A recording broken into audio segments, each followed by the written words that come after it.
అందమైన చర్మ సౌందర్యం మీ సొంతం. Second aqua radiance deep cleansing gel.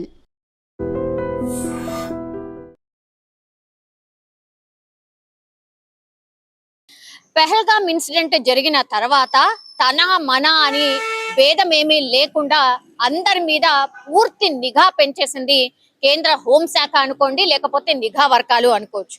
అందులో భాగంగానే ఇప్పుడు స్లీపర్ సెల్స్ ఎవరైతే ఉన్నారో వాళ్లకు సంబంధించిన ఇన్ఫర్మేషన్ ఒక యూట్యూబర్ మనకు తెలుసు జ్యోతి, ఆ తర్వాత మొన్న జరిగినటువంటి సిరాజ్ అండ్ సమీర్ ని అదుపులోకి తీసుకోవడం కావచ్చు, ఇంకా కూడా ఒక 14 నుంచి 15 మంది స్లీపర్ సెల్స్ ని పూర్తిగా మన దగ్గర ఇన్ఫర్మేషన్ ని పూర్తిగా పాకిస్తాన్ కి డబ్బులు తీసుకొని చేరవేసిండ్రు అనేది వీళ్ళ మీద ఉన్నటువంటి అభియోగం. వీళ్ళందరినీ కూడా అదుపులోకి తీసుకొని రిమాండ్ కి తరలించి పూర్తిగా ఇన్వెస్టిగేషన్ చేస్తున్నారు. సో రోజుకో సంచలనమైన విషయాలు బయటకు వస్తున్నటువంటి క్రమంలోనే ఏకంగా ఇప్పుడు సిఆర్పిఎఫ్ జవానే పాక్ కి పూర్తిగా డబ్బులు తీసుకొని అమ్ముడు పోయి మన రక్షణ వ్యవస్థకు సంబంధించిన పూర్తి ఇన్ఫర్మేషన్ ని పాకిస్తాన్ కి చేరవేసిండు. అది ఎప్పటి నుంచి అంటే 2023 దగ్గర నుంచి కూడా ఈ సిఆర్పిఎఫ్ జవాన్ పూర్తిగా పాకిస్తాన్ కి మన రక్షణ శాఖ, మన సైనిక సంబంధాలకు సంబంధించిన ఇన్ఫర్మేషన్ ని పాకిస్తాన్ కి చేరవేస్తున్నాడు అనేసి పూర్తిగా ఒక ఇన్ఫర్మేషన్ అయితే అందినటువంటి పరిస్థితి అయితే కనిపిస్తోంది. ఇప్పుడు సిఆర్పిఎఫ్ జవాన్ ఆయన ఎప్పటి నుంచో విధులు నిర్వహిస్తున్నాడు. అట్లాగే ఈ దాడి జరగకంటే ముందు పెహల్గామ్ లో కూడా ఆయన విధులు నిర్వహించినట్టుగా ఇప్పుడు సంచలన విషయాలు అయితే బయటకు వచ్చినటువంటి పరిస్థితి. ఈయన పేరు వచ్చేసి మోతీలాల్. ఈయన మన సైన్యంలో ఉంటూ పాకిస్తాన్ సైన్యానికి ఆర్ పాకిస్తాన్ వాళ్ళకి మన ఇన్ఫర్మేషన్ ని చేరవేసిండు అంటే ఇక దీన్ని ఎట్లా అర్థం చేసుకోవాలి అంటే మన ప్రాణాల్ని ఆర్ మన దేశ పరువుని తాకట్టు పెట్టి దేశభక్తి అంటూ ఏమీ లేదు కానీ నాకు పైసలే ముఖ్యం అనుకున్నాడు. కాబట్టి పూర్తిగా మన ఇన్ఫర్మేషన్ ని ఏది కావాలంటే అది, నీకు ఏ ఇన్ఫర్మేషన్ కావాలి, ఇప్పుడు పెహల్గామ్ లో దాడి జరగబోతోంది, పెహల్గామ్ లో దాడి చేస్తాం కాబట్టి నువ్వు అక్కడ విధులు నిర్వహించు, అక్కడ ఏమేం జరుగుతుందో మాకు చెప్పు, ఆ ఇన్ఫర్మేషన్ అంతా తీసుకొని మేము బాంబ్ దాడి చేయబోతున్నామని వాళ్ళు డిసైడ్ చేసుకుంటారు. ఈయన ఇన్ఫర్మేషన్ పాస్ చేసిండు. ఇప్పుడు ఇన్వెస్టిగేషన్ లో ఆయన చెప్తున్నటువంటి విషయాలు ఇవి. సిఆర్పిఎఫ్ జవాన్ అంటేనే మనను కాపాడేవాడు అని అర్థం.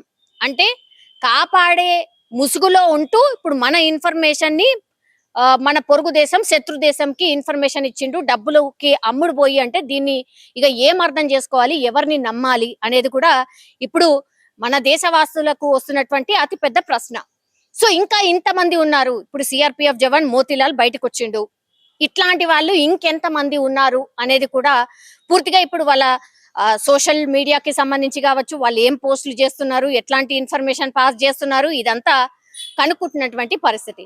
అట్లాగే నేను ఇన్వెస్టిగేషన్ చేసినప్పుడు మరి డబ్బులు ఎక్కడ పడ్డాయి ఏంటి అని అంటే పూర్తిగా ఈ మోతీలాల్ అకౌంట్ లో పడితే అంటే డౌట్ వచ్చేస్తుంది. కాబట్టి చాలా క్లెవర్ గా వాళ్ళ భార్య అకౌంట్ లో డబ్బులు వేసినట్టుగా, అది ఎక్కడి నుంచి ఎక్కడికి వచ్చినట్టుగా ఇప్పుడు పూర్తిగా ఇన్ఫర్మేషన్ అయితే లాగుతున్నటువంటి సిచ్యువేషన్ అయితే కనిపిస్తోంది.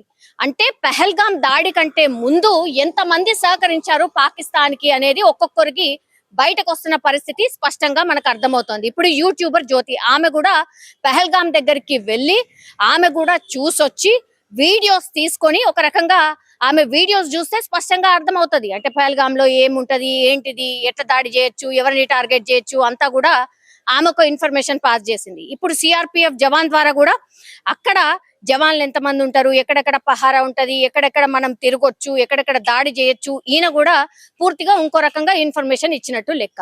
సో వీళ్ళందరినీ ఏం చేయాలి మరి? సరే రిమాండ్ కి తరలించిండ్రు, ఇన్వెస్టిగేషన్ చేస్తున్నారు. ఇంకా ఎంతమంది ఉన్నారు కనుక్కోవాల్సిన అవసరం ఒకటి.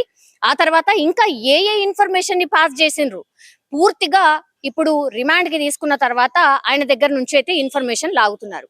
వీళ్ళే కాదు, ఇప్పుడు సిఆర్పిఎఫ్ జవాన్ ఒకతన, తర్వాత యూట్యూబర్ ఇంకొక ఆమెన, ఆ తర్వాత ఇప్పుడు స్లీపర్ సెల్స్ కింద ఒక 15 నుంచి 16 మందిని వాళ్ళని అదుపులోకి తీసుకున్నారు. పాక్ కి సంబంధించి ఇన్ఫర్మేషన్ పూర్తిగా పాస్ ఆన్ చేసిండ్రు అని. ఆ తర్వాత మొన్న సిరాజ్ అట్లాగే సమీర్ ని వాళ్ళ అదుపులోకి తీసుకున్నారు, ఇప్పుడు వీళ్ళ.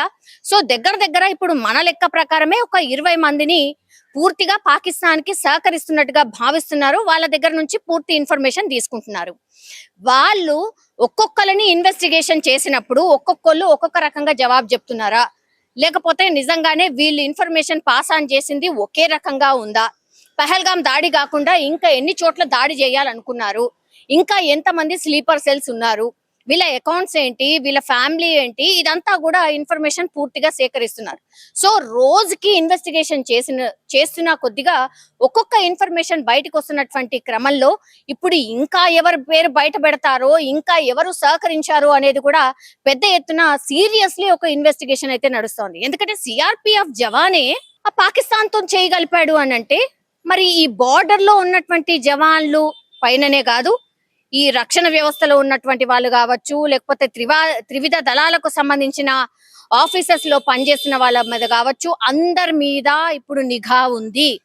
ఇంకా ఎంతమంది పేర్లు బయటికి రాబోతున్నాయి అనేది కూడా పెద్ద ఎత్తున చర్చ అయితే నడుస్తోంది. చూడాలి మరి ఈ ఇన్వెస్టిగేషన్ లో ఇంకెన్ని సంచలన నిజాలు వీళ్ళు చెప్పబోతున్నారు ఏంటి, ఆ తర్వాత వీళ్ళు ఇంకా ఏ రకంగా కుట్ర పన్నారు, వాటన్నిటిని మనం భగ్నం చేసేసామా, లేకపోతే ఇంకా ఏమైనా థ్రెట్ ఉందా? ఎందుకంటే ఈ రోజు అమృత్సర్ లో తాజాగా ఒక బాంబు పేలుడు జరిగింది కాబట్టి ఇంకా ఈ డౌట్స్ అయితే ఇంకా పెద్ద ఎత్తున రైజ్ అవుతున్నాయి. మరి చూడాలి ఇన్వెస్టిగేషన్ లో ఇంకేం సంచలన నిజాలు చెప్తారు అనేది ఇంకా చూడాల్సిన అవసరం అయితే కనిపిస్తోంది.